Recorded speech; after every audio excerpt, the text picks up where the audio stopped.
It's been said of poets and alcoholics that they distinguish themselves in this way. 5 minutes after they're born, they're longing for the good old days. And it's an interesting thing about the novel Frankenstein. I had two sort of organizing principles for what I was going to write. There were two quotations, one from the actual novel and one from Mary Shelley's diaries. A few years after she wrote the book, she's all of 26, and she writes in her diary in May, "At the age of 26, I am in the condition of an aged person. All my old friends are gone, and my heart fails when I think by how few ties I am held to the world." And I thought, looking at the book, it is a book where people are, by the end of it, incredibly aged. And I don't mean just in time, but emotionally. I think we're supposed to really identify with Victor for the first part, right up to that point where he abandons the creature. And what was pointed out to me was that what made the creature terrifying, of course, was not the fear, at least as far as Victor was concerned, that it would do something to him, that it would be violent. It was just that it should not be. And it wasn't until it opened its eyes that he realized, what have I brought into the world? And that's the point at which it seems to me that our empathy is supposed to immediately transfer to the creature. And that's who I think we're expected to identify with most. Because what have I done from Victor's lips becomes whence have I come? From the creature trying to figure out where he's from. I've got 4 short poems for you. And they play off of these themes in various ways. This first one is the body. The body no longer matters. The hide, bones, a gold tooth, things you'd find in a raccoon's wallet. I had it wrong. The heart is not caged like an animal, but like a liquor store. It is caged because of the men who wait all night for it to open. Desire is not a thirst or even a hotel fire. It is a coat pocket searched repeatedly for a response to one's name. The body is to burn or it is to bury. It is to be blown apart or scavenged. The body is checked for bodies and roped off. Bag the body. The point is the act of the body. It was here. It looked like me. You waved.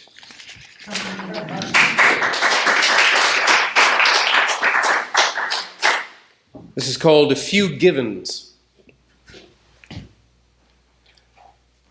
You'd think the brain would taste like a book, but it's really more like the film.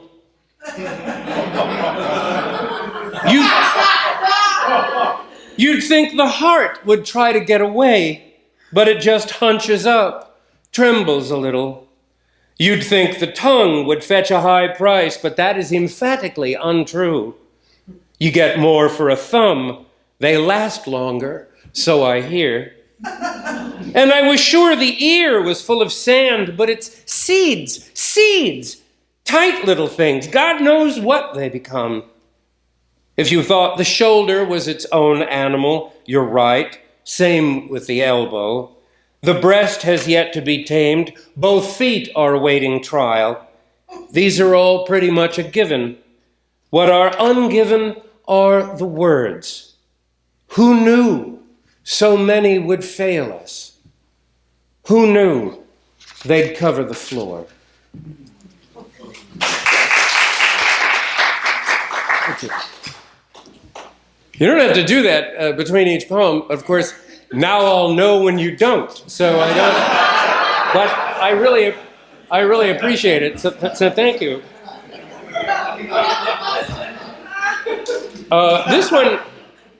This one pulls most imagery directly from the book, and there's lots of random little images from it. a wedding gown. Elizabeth Frankenstein is strangled to death on her wedding night. There's laudanum, the more popular drug in the novel, by the way, and a bunch of other little things like that appear in the poem if you can catch them, but don't go looking for them. This is Whence Have I Come? When I asked my dad where I came from, he said he had no idea, but that he couldn't recall a lot of stuff from when he was younger.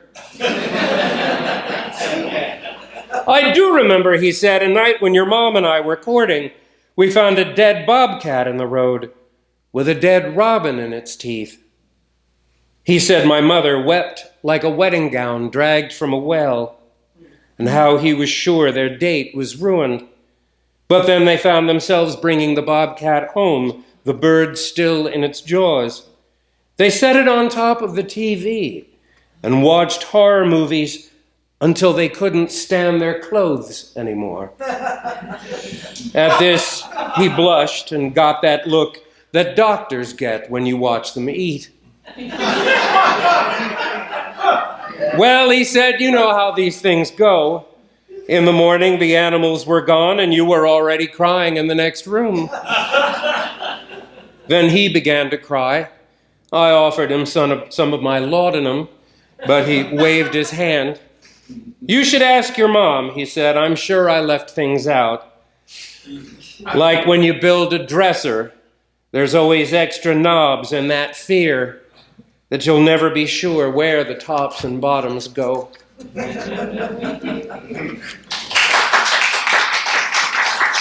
And finally, I teach high school and middle school. And I thought I would set my middle schoolers loose on this project, specifically my 7th graders. Does anybody here work with or know 7th graders? Perhaps you've seen one in a museum. They're smaller people. You know what I'm talking. And anything can and does happen. And it's a perplexing environment because, I'm the creative writing teacher, and they have no reservations at all about saying things to me like, you look like a thumb. You look like a balloon with a face painted on it. You look like all of my Easter eggs rolling away, And I'm a creative writing teacher, so I have to go, good image, yes. I mean, what am I going to say? You're being too creative now to me.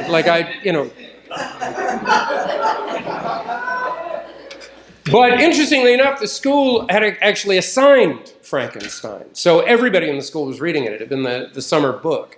So they were familiar with the themes. And I came up with a kind of questionnaire where I was asking them to go through the various parts of the body and tell me sort of metaphorically and using similes where each part came from. And it's actually a very old poetic form. It's a blason, where you compare the parts of a body, typically the beloved, to various things. So this is what they wrote. I wrote none of this. This is all my 7th graders. And so my first and last poems are called The Body. My hands are paintbrushes. My hands are shaking, blurs of movement. My hands are crystal, calloused and worn down. They come from the desert. They come from the snow, the land of my ancestors, the land of the free. But my arms are fields, slow, soft, and limber, and they come from the west, from the ocean. They come from my mother and father. They come from my backpack. My feet are strong, my feet are moving, my feet are clouds. They come from the north, from apples and the heavenly sky. But my legs are strands of grass, 1, 2 in a billion. My legs are bloody, my legs are nimble, my legs are fire, and they come from the south, from playing soccer in the sun. They come from leg land. My eyes are oceans. My eyes are jewels, blue, brown, and black, reflecting rainbows. They come from darkness, from cocoa, from Ghirardelli chocolate. They come from Indonesia. But my mouth is a blade. My mouth is rosy. My mouth is another eye. It is poetry, unspoken. And it comes from the crescent moon, from the garden, from everybody talking. My heart is glass. My heart is pure gold. My heart is probably floating in space. My heart is sand. My heart is stone. My heart is loud, beating, beating. It is made of pencils, made of porcelain and blood, wishes and daydreams, tissue paper. My heart is also broken. My heart is also hollow. My heart is on vacation. It is full of light. My heart is always open, always there, always waiting for you. My heart is always somewhere else.